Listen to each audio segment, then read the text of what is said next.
I got married this morning. I went clubbing with my bestie tonight. And I got caught on the spot by my new husband. My bestie's brother cornered me against the 10-foot-tall floor-to-ceiling windows. The usually cool and composed man was now flushed with desire. He loosened his collar, his hawk-like eyes locking onto me, his voice low and raspy. "Mrs. Hayes, if I'm not mistaken, isn't it time for our wedding night?" At the wedding, when the officiant asked if I was willing to be Nolan Hayes' wife, I nodded like a maniac. The officiant laughed. "Looks like the bride is truly in love with the groom." The crowd let out a warm, gentle laugh. Even the usually expressionless Nolan had a faint smile playing on his lips.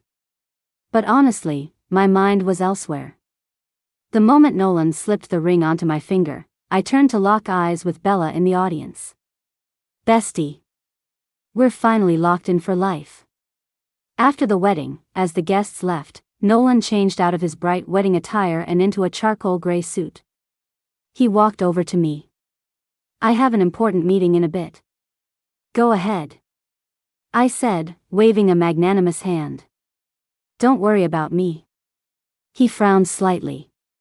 I quickly tried to reassure him even more emphatically. "Don't worry. I've got it under control. I'm definitely not one of those needy women who'll keep tabs on you or call and interrupt your work." I don't know if it was just my imagination, but his expression seemed to darken.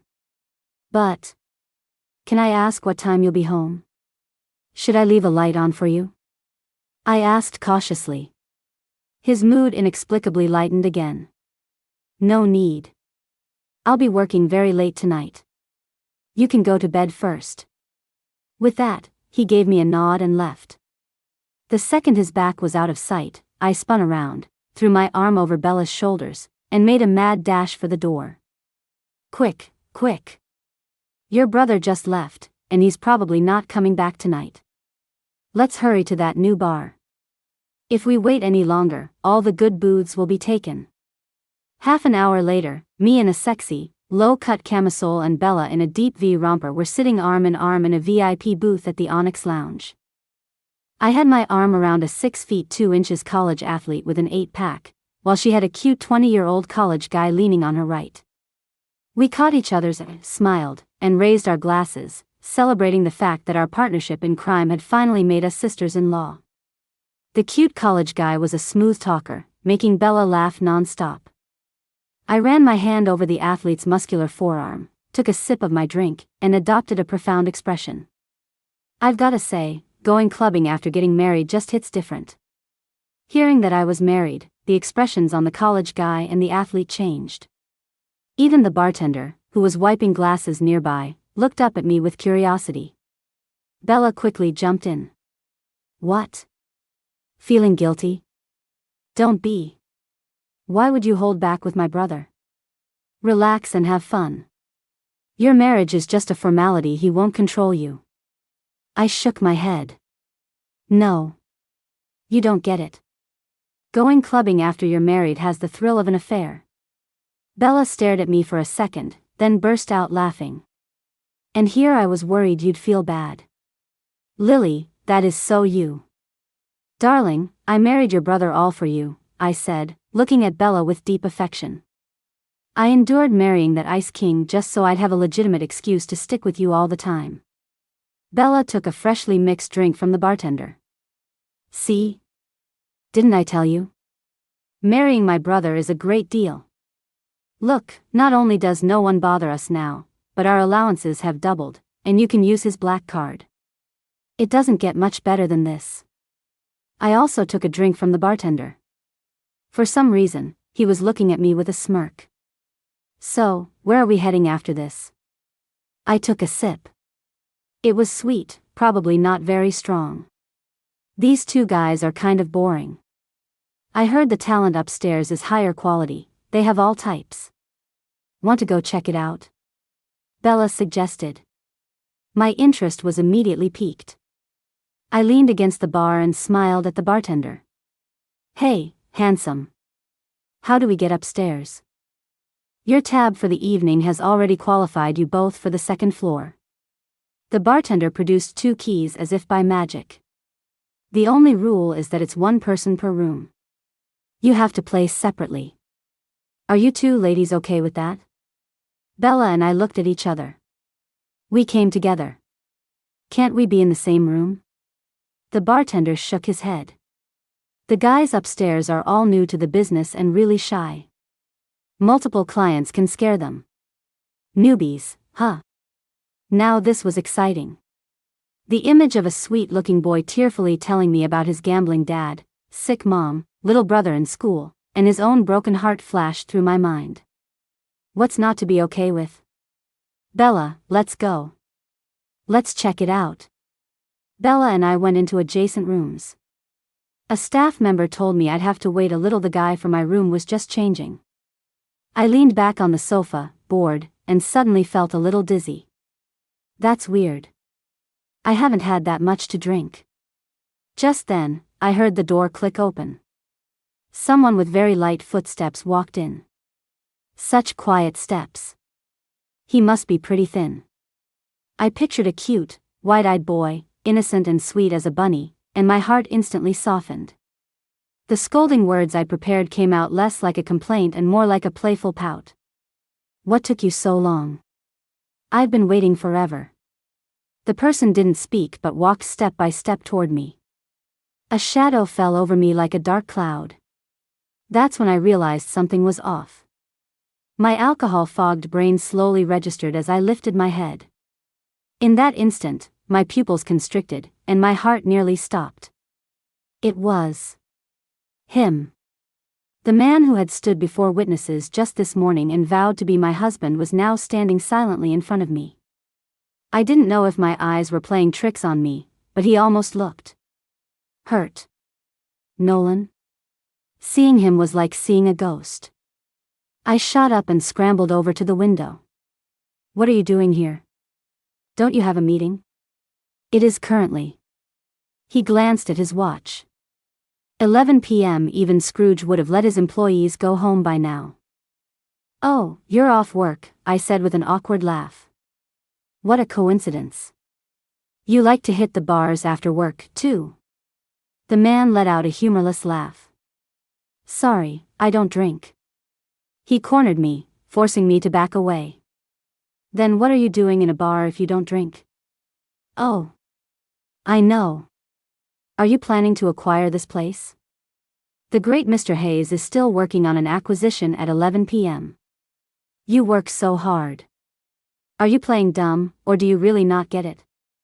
He took a few more steps forward, trapping me against the 10-foot-tall floor-to-ceiling windows. I came here specifically to get you. Spending your wedding night in a bar and not coming home. Acting like I'm dead? Nolan's deep voice rumbled in my ear like distant thunder, making the side of my face tingle. Do you need me to help you review our wedding vows, Mrs. Hayes? I shrank back uncomfortably, giving him a pitiful glance. I thought you weren't coming home tonight. Being all alone on our wedding night in a strange new house. I was heartbroken. My head was bowed, my gaze was full of unspoken words, and my eyes were welling up with tears. Time for a little tipsy drama. He wouldn't know what hit him. Nolan's expression changed, just as I'd hoped. He unconsciously shifted his stance, pulling back slightly and relaxing his aggressive posture. I gloated internally. See? This is how you strike first and make them feel guilty.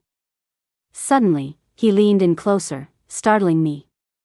His hot, large hand cupped my cheek, the friction sending shivers down my spine. I'm sorry. I came back too late. No, I said, trying desperately to back away until my whole body was pressed against the windowpane. I completely understand. You work so hard to provide for us, honey. I shouldn't be a burden. I am super supportive of your career. Shoo, the man said, his hand gently covering my lips. Lily, what's more important than you, right? The soft, searing heat was the palm of his hand. My eyes, misted over by the warmth, couldn't help but look up at him.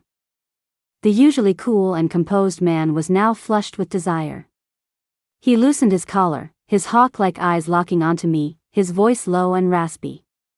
"Mrs. Hayes, if I'm not mistaken, now would be the time for us to consummate our marriage, wouldn't it?" Consummate?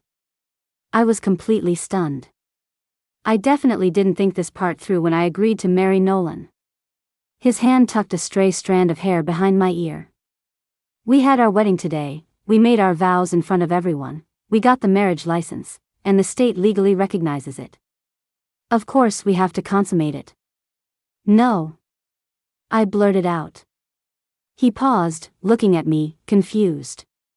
"At least not today." I knew I was being unreasonable, and I guiltily avoided his gaze. "I'm drunk today. I have no energy." He was remarkably understanding. "That's fine. You don't have to use any energy. I'll do all the work." Still no. My brain went into overdrive as I quickly feigned extreme drunkenness. "Ugh, my head is spinning. I want to sleep. You can't take advantage of me." I let my hand go limp on his arm and started to slide toward the floor. His strong arm immediately wrapped around my waist. It was as if I'd suddenly been engulfed by fire. I was pulled into a scorching hot embrace. I don't know if it was just in my head, but lying in his arms, I really did feel a powerful wave of dizziness. So dizzy. This place must be serving fake liquor. I'm definitely reporting them tomorrow. I struggled to keep my eyes open, but it was useless. Even my voice was getting smaller and smaller. Suddenly, my body was lifted into the air. Nolan had picked me up. He held me with one arm, casually grabbing my purse from the sofa with his other hand, and then walked out with steady steps. The door opened and closed. I thought I heard the bar owner's voice. "So, Nolan? Did your little bride get all worked up and passionate after a few drinks? You can thank me later. I don't just bring out this high-proof Countess for anyone. Thanks for the Countess. My wife is dead drunk." Nolan's voice sounded like it was coming through gritted teeth. "No way. Seeing how comfortable your wife looked coming into the bar, I thought she could really hold her liquor." Nolan let out a helpless laugh. "She can't hold her liquor but loves to drink. Gets wasted every time." I didn't catch the rest. The sleepiness was overwhelming me. I subconsciously snuggled closer to the source of heat, and the soft muscle my cheek was resting on suddenly tensed up. Annoyed, I raised a hand and slapped it a few times like a pillow, then kneaded it, but the thing I was resting on only got harder. Frustrated, I had no choice but to grumble my way into a deep sleep. Just before my consciousness faded to black, I heard a soft whisper, like a little drunken kitten. The next morning, I woke up in a soft, warm embrace. The first thing I saw was a gorgeous, bare, honey-toned chest. "Ah!" My scream echoed through Nolan's sprawling new mansion. Nolan propped himself up, looking sleepy, an 8-pack practically in my face for free. Morning. In just a few seconds, he was fully awake. He threw back the covers and got out of bed, giving me a free view of his long, well-muscled legs. "Headache? What do you want for breakfast?" "I'll have the housekeeper make it," he asked. You. Put some clothes on first." I shut my eyes, turned my head away, and clutched my chest, refusing to look at the man in front of me. Then I realized the texture under my hand felt wrong. I looked down in disbelief, my eyes meeting my own bare chest, then looked back up at him in despair. "Yesterday. You. My clothes." We got back too late, the housekeeper was already asleep. "Don't worry, I'm the one who took your clothes off." "That makes me worry even more." I yelled in frustration, "Then why didn't you help me put on my pajamas?" "How was I supposed to know where you keep your pajamas?" He replied, as if it were the most obvious thing in the world. "You. Then why aren't you wearing any pajamas either?" "Sleeping naked is more comfortable. It's good for your skin," he said. I was so angry I was speechless. Then I remembered something, quickly lifted the covers, and took a peek. Okay, good. My underwear was still on. While we were talking, he'd already put on a dress shirt, the crisp collar accentuating his long neck and prominent Adam's apple. "What time are you coming home tonight?" I asked, turning my head away so I wouldn't have to look at him. He glanced up at me with a smirk. "I'll try to be back as early as possible." "There's really no need for that, buddy. Can you please come back later? I want to go have fun with Bella." I forced a fake smile. "That's great." After a breakfast that felt like sitting on pins and needles, I finally saw Nolan off. I let out a long sigh and immediately called Bella. "Hey, bestie. Your brother's gone. Get over here, ASAP." 15 minutes later, Bella snuck in wearing a silk scarf over her head and a huge pair of sunglasses. "Dressed like that, if Nolan saw you on the security cameras, he'd think you were my secret lover." "What do you know?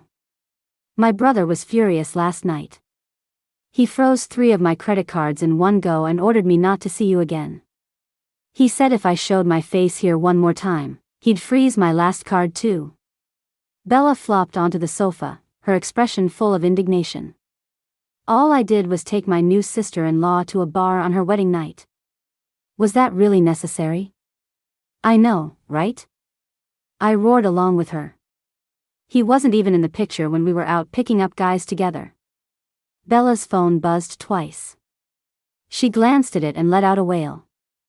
"Ack, my last card just got frozen." "Ahem. I'll be back before noon, Lily. Is there anything you'd like to eat?" Nolan's voice came from the entryway. Bella shot up from the sofa in fright. "Oh, Bella's here too? Then stay for lunch." We stared at each other, then followed the sound and finally found a camera with a blinking red light in the entryway. When it saw that we'd spotted it, the camera even seemed to nod at us politely. That bastard Nolan actually installed a camera in his own house to spy on his wife and sister talking. "Lily, what do you want to eat?" "I'll pick it up on my way home from work," Nolan's voice came through again. Lobster bisque?" I tentatively suggested. That's not too hard. Be good and wait for me to come home." The camera flashed twice, then went still. "He really does think I'm your lover," Bella said with a pained expression. "He's such a creep." I sighed repeatedly. "Has your brother always been such a control freak?" I asked Bella. "No way. If he were this strict, I never would have had the chance to go clubbing and chase celebrities with you all those years. Who knows what's gotten into him? Maybe he knows he's not that charming and is scared his hard-won wife will run off." The image of the very vivid, very tempting abs I'd seen that morning flashed through my mind, and I subconsciously swallowed. I couldn't help but mumble, "Well, actually, he is pretty charming." Nolan was true to his word. He was back before 11. And following behind him was a beautiful woman carrying shopping bags. "What are you doing here?" The moment Bella saw her, she shot up and shielded me like a mother hen protecting her chick. "Bella, we have a guest." "Don't be rude," Nolan said with a frown. I quickly pulled Bella back and said with a smile, "Since you have a guest to entertain, Bella and I can just go out to eat. We won't get in your way." Bella snorted and started walking toward the door, pulling me with her. "Come back," Nolan commanded. Bella completely ignored him. "Bella, if you take one step out that door, I'll have Mom and Dad cut off your allowance tomorrow," Nolan threatened in a low voice. "Cut it off then. Who's scared of you?" "I'll freeze your sister-in-law's card too," Nolan said flatly. What did I do to deserve this? With our financial lifelines being held hostage, Bella and I had no choice but to stay home. If I'd known my brother was like this, I never would have introduced you to him. Bella muttered resentfully, staring at the two backs laughing and talking in the kitchen. "So what's the deal with this pretty girl?"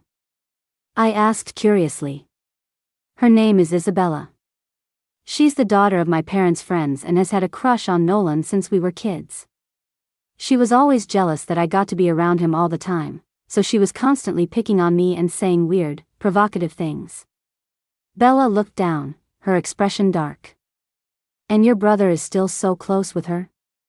That's awful. Ha. My brother is just a cold-blooded businessman who doesn't do anything unless it benefits him. His company and Isabella's have business dealings, so he'll always have contact with her. Why would he care what we think? In the kitchen, Isabella was chatting with Nolan while chopping vegetables. The fresh vegetables were crisp and vibrant, but Isabella's hands were even more pale and delicate. I looked down at my own hands. The shape was passable, but they were a little rough from all the chores I'd done growing up. Compared to Isabella's, mine were like dirt next to a diamond. If Nolan is this kind of person, then why did he marry me? I come from a normal background, and I'm pretty average. With Nolan's personality, he should have married someone from a family of equal standing, I said. Bella looked at me, confused, then shook her head. I don't know either. My mom was nagging him to get married, but he kept saying he was too busy with work for a relationship. I jokingly asked if he wanted me to introduce you to him, and I never expected him to actually agree. I was shocked too. You two had met a few times, but you'd never really spoken. I thought he wouldn't even remember you. It was true. Even though I'd been hanging out with Bella for years, Nolan was a stranger to me. Whenever I went to the Hayes house, he always seemed busy, either working from home or about to leave for work. When we did run into each other, it was just a nod and a hello. No, wait. There was one time. I had gone over to their house to play video games with Bella. The sky was clear when I arrived, but a huge storm rolled in shortly after. Bella always gets sleepy on rainy days, so she left me in the game room and went to take a nap. I was playing a single-player game by myself and starting to get bored when I suddenly heard a knock on the door. Nolan came in with a cup of ginger tea, politely saying that the damp weather was perfect for a warm drink. I thanked him, but he didn't leave. Instead, he looked curiously at the red dot jumping around on the screen. Want to play together? I asked casually, fully expecting a busy guy like him to say no. But he said yes. That day, Bella slept the whole afternoon, and Nolan played It Takes Two with me the whole afternoon. A lot of people call it the divorce game because so many levels require perfect cooperation, and one tiny mistake can force you to start over, which often leads to couples blaming each other. My skills weren't great back then, and I made him start over many times, but Nolan never got mad once. He would even comfort and encourage me when I failed. When we finally beat the game, we instinctively high-fived and cheered. His smiling eyes met mine, and for a split second, he seemed to freeze. It was just a fleeting moment. I'm not sure if my heart skipped a beat in that instant or not. Then, just as quickly, he reverted to his usual polite but distant demeanor, gave me a slight nod, and left with the empty cup. If it weren't for the level complete screen still glowing on the TV, I would have thought the whole thing was a dream. Perhaps it was that precious afternoon that made me have a soft spot for him. And now, that calm and patient young man from my memories had become my legal spouse and was in the kitchen making my favorite dish. And cooking with him was a woman who had supposedly been in love with him for years. Fate is truly strange and dramatic. It was May, prime season for spring ingredients. The soup, simmered for a full hour with savory pork and fresh vegetables, was a creamy white and smelled divine. I eagerly ladled a bowl for myself. Wow, Nolan's cooking was seriously good, way better than that ginger tea he'd made all those years ago. Bella, Isabella remembered you like sweet dishes and even made you sweet and sour ribs. Don't you think you owe her an apology for how you treated her earlier? Nolan lectured her like the head of the family. Oh no. I put my head in my hands. For a stubborn mule like Bella, you had to coax her, not push her. With a tone like Nolan's, there was no way Bella wouldn't get mad. Sure enough, Bella slammed her chopsticks on the table. Did I ask her to cook for me? If we ever have kids, Nolan can't be the one to discipline them. The house would be in constant chaos. Wait. Why am I thinking about having kids with Nolan? Ms. Isabella, even though you've been in love with my brother since you were kids, a devotion that could move heaven and earth, I still have to warn you, my brother is married. This is my sister-in-law. Bella patted my shoulder. What you're doing right now is trying to break up a family. Isabella just smiled. Miss Hayes, you've misunderstood. Your brother and I are just friends. With that, she placed her hand on Nolan's shoulder. Isn't that right, Nolan? Nolan nodded. Bella, don't talk nonsense. Bella looked like she was about to explode. Isabella added fuel to the fire. Bella, I've explained it to you so many times. Your brother and I are really just good friends. Can you please stop imagining things that aren't there? Bella turned and stormed out, slamming the door with a deafening crash. The three of us left at the table fell silent. Nolan and I looked at each other. His mouth opened as if he wanted to say something. I quickly cut him off. You're not going to freeze my card, are you? I didn't run out. I was just about to stop her, but I couldn't catch her. My arms are too weak, sniffle, sniffle. Nolan closed his mouth. He gave me an indescribable look and squeezed out 2 words through his teeth, I won't. Good. So I relaxed and enjoyed one bowl of soup after another.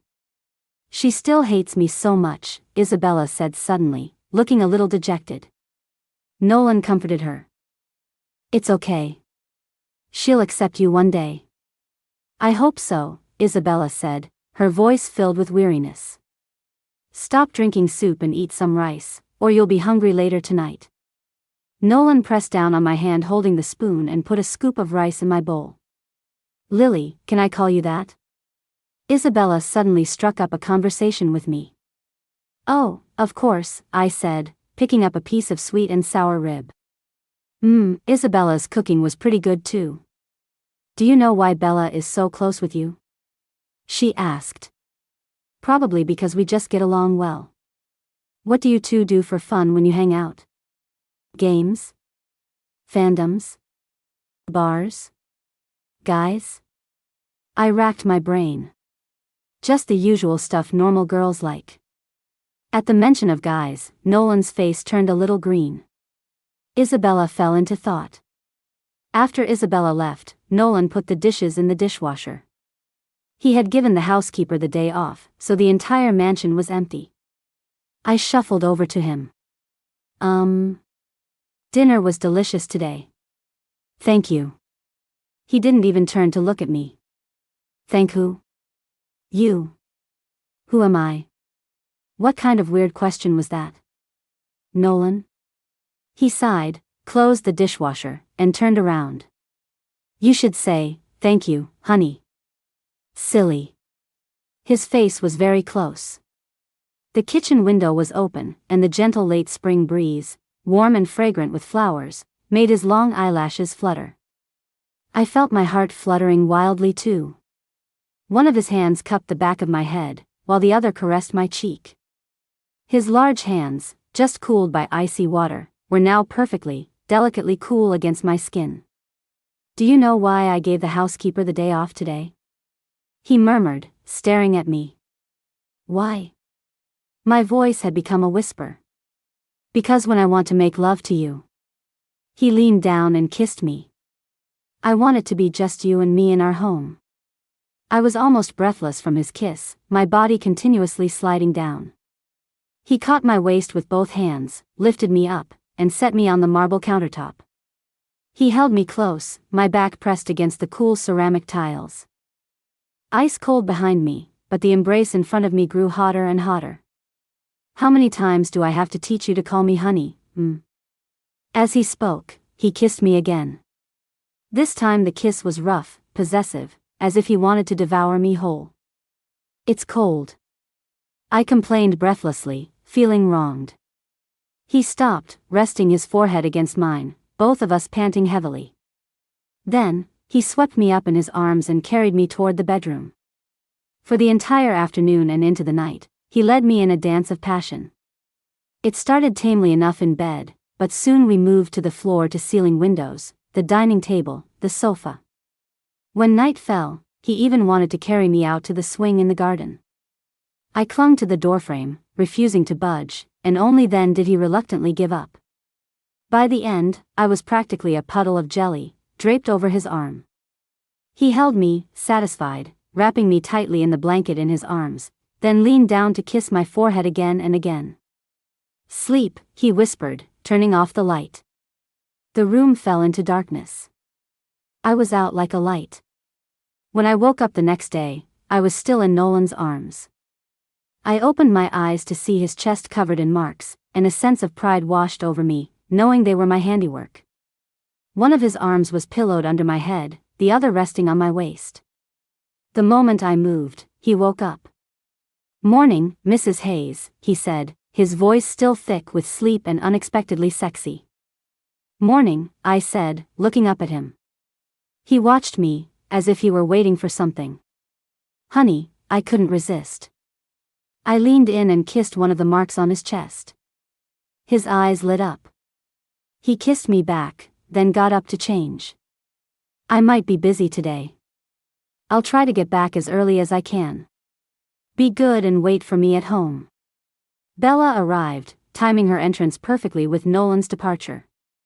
The first thing she did after coming in was unplug the camera in the entryway. Only then did she relax on the sofa. "So you're saying Isabella asked you how she could get on my good side?" Bella's brow furrowed as she listened to my story. After a long pause, she spoke cautiously. "I suspect she hasn't given up. She still wants to be part of this family. So, will Nolan divorce me?" My eyes went wide, and I started pacing back and forth. Impossible. Isabella is the heir to her family's fortune. Her family would never let her marry into ours. That explains it. Bella had a sudden realization.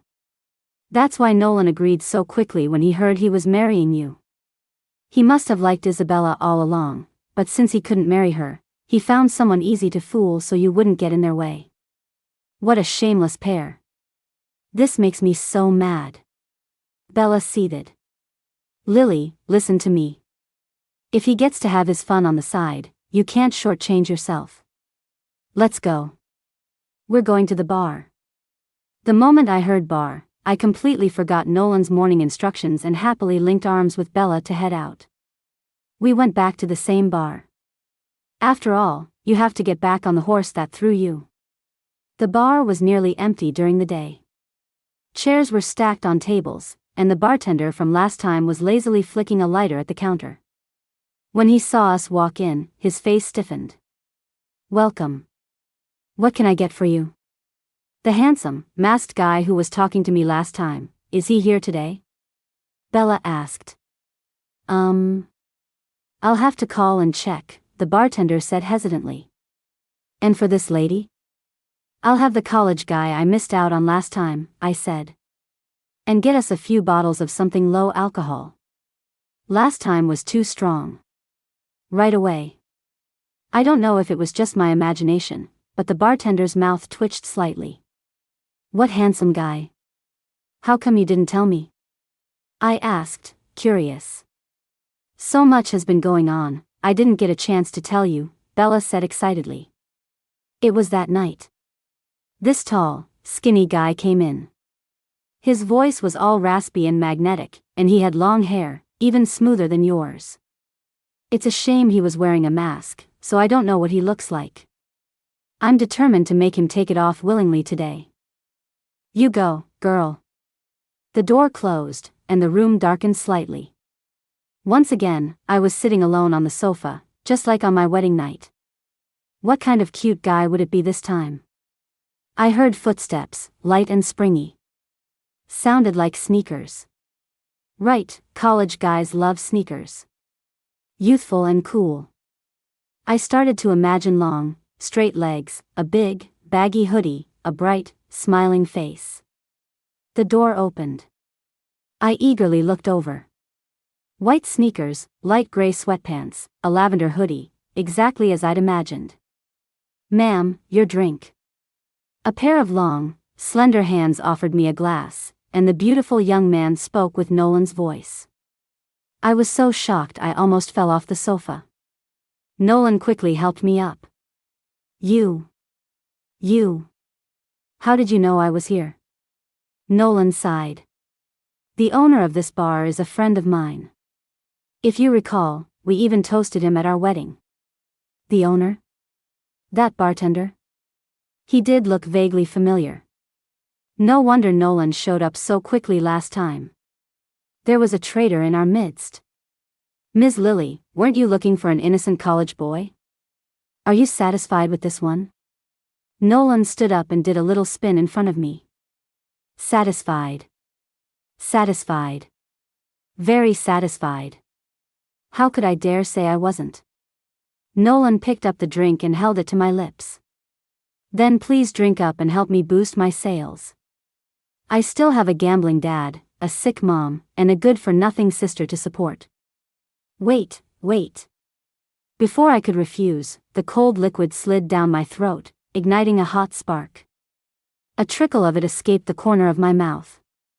Nolan tilted my chin up, leaned in, and kissed the drop of liquor from my lips. He rested his forehead against mine and murmured, "You have me now. Why do you still need to look for other men? Am I not enough for you?" Without letting me answer, Nolan kissed me fiercely. The dizziness from the lack of air mixed with the numbing sensation of the alcohol, and my face turned bright red. He let me go. I gasped for air and whimpered, "You're so unreasonable. It's okay for you to see other women, but not for me." "What other women?" "Isabella. Didn't you marry me because you couldn't marry her?" "How could?" "Wait, are you jealous?" He actually looked happy. "No. I just think that since I don't even meddle with you and other women, you are jealous," he said, covering my mouth with his hand. He looked me over again and again before kissing me once more. This time, it was gentle, like an evening breeze. "Does this mean you're starting to like me a little, too?" Nolan whispered. "Too?" What did that mean? Was Nolan saying that he liked me? Before I could think any further, Nolan pulled me onto his lap. My body was pressed tightly against his chest, and I could feel the steady beat of his heart. "So you started liking me back then?" Once again drained of all my energy by Nolan, I lay against his chest and listened as he told me everything, piece by piece. Back then, Bella was very introverted. No one in the family knew how to communicate with her. My parents, especially, are short-tempered, and they'd get into arguments that made her want to run away. Later, she said she'd made a friend, and her personality started to open up. We were all so happy. To be safe, I did a little background check on you. I found out that even though you'd had a tough life, you were always so positive, always happy. Actually, Bella and I are a lot alike in some ways. We were raised very strictly by our parents, never allowed to slack off. And since I was the boy, my parents were even less tolerant of me throwing tantrums. Nolan held me tighter, took my hand, and brought it to his lips, kissing it as if it were a treasure. The nerve endings that hadn't yet settled down tingled once more. "Lily, you have no idea how happy and relaxed I feel when I'm with you." He pressed his face against mine as if he wanted us to melt into one. "But, Isabella, I began hesitantly. "Isabella has never liked me, and I have never liked her." "I only like you," he said solemnly. "Isabella actually really likes Bella. She's wanted to be friends with her since they were kids, but Bella hates her. The more Isabella shows up, the more annoyed Bella gets." Nolan laughed, and the resonance from his chest transferred directly to me. "You can blame my parents for that." "Oh, wait, our parents. They were always holding Isabella up as a good example for Bella. How could Bella not get annoyed?" I couldn't help but say, "You weren't much better, you know. Last time, Bella was furious, and you were just adding fuel to the fire." "Oh," Nolan said coolly. "I did that on purpose. She dragged my wife to a bar on our wedding night. What's wrong with letting that little brat suffer a little?" Seeing this side of Nolan for the first time, I was completely floored. "I'll tell you another secret. The masked guy she met both times was actually..." "What?" I was completely stunned. Then, how did she make her voice sound like a boy's?" She just has to lower her voice. Isabella's voice is naturally androgynous anyway. Nolan said lazily, forget about them. Mrs. Hayes, shall we go home? My strength hadn't returned yet. My whole body was sore and limp. I couldn't move an inch. Let's stay a little longer. We haven't finished the drinks. Don't want to waste them. Nolan picked up the glass, downed it in one go, then tilted my chin up and passed it all into my mouth. The drink, which had been iced, was now warm as it rolled down my throat. He nuzzled my cheek and whispered, please don't come to bars anymore, okay? But he gave me another kiss. Or I can come with you. What kind of guy do you like? The young college student? The cool CEO? I can play any part. Just choose me, okay? With such a handsome man in front of me, speaking in such a soft, coaxing voice, I found it impossible to refuse. So I agreed. Bella, I'm so sorry. From now on, you'll have to come to the bar by yourself. After all, you wouldn't want your brother watching while you're trying to flirt with a hot guy, would you? My head's a little fuzzy. Let's go home, I said with a yawn. Okay. Nolan stood up, carrying me, and walked out the door. The handsome bartender looked at me with a smirk. Not bad. You didn't pass out this time. You're getting better at holding your liquor. Snitch. I yelled, pointing at him indignantly. No, please address me as the guardian of love. He gave a slight bow, tipping an imaginary hat. I buried my head in Nolan's chest and refused to look at him. What about Bella? Should we call her to go home with us? I only remembered Bella was still at the bar once we were in the car. It's fine. Isabella will take her home. My little sister is all grown up. It's time to let her spread her wings. And stop her from constantly kidnapping my wife. Nolan flashed a cunning smile. Ugh. If Bella had even half of Nolan's cunning, we wouldn't have been so completely outmaneuvered by him. Actually, I did sneak out with Bella a few times behind Nolan's back later on. But Bella was always getting tied up with Isabella, and Nolan loved to pull me into video game sessions after work, so we didn't go out as much anymore. And then, I got pregnant. The moment he saw the positive test, Nolan's eyes lit up like shooting stars, and then he became incredibly anxious, constantly burying himself in parenting books. I can't believe I'm going to be an aunt, Bella murmured, touching my flat stomach. I thought with my brother's personality, you two would never have kids. Or maybe years from now he'd bring home a love child for you to raise. Bella. Nolan, who was passing by, heard her and scolded her in a low voice. I just smiled without saying anything. I was too embarrassed to tell Bella that her brother was actually a total leck who was always looking for an excuse to wear me out. What can I say? Bella is too innocent. The last time she saw a hickey on my neck, she asked if we had a mosquito problem. Wait, what's this on your collarbone? Why is it red? I happened to look up and noticed a red mark on her collarbone. Ah, that. It's, a mosquito. Summer's almost here, all the mosquitoes are coming back to life, she stammered, which only made me more suspicious. Oh, well, I won't disturb you too. I'm going to get dinner with Isabella. She slipped away like a gust of wind. Hey. Oh well. Since she wasn't ready to talk about it, I wouldn't push her. It's best to let love blossom on its own. I looked past the great CEO pacing with his parenting books, out toward the lush green scenery outside the window. The May sunlight was warm and intoxicating, old trees were sprouting new branches, fish were leaping from the thawed water, and all of nature was growing and thriving.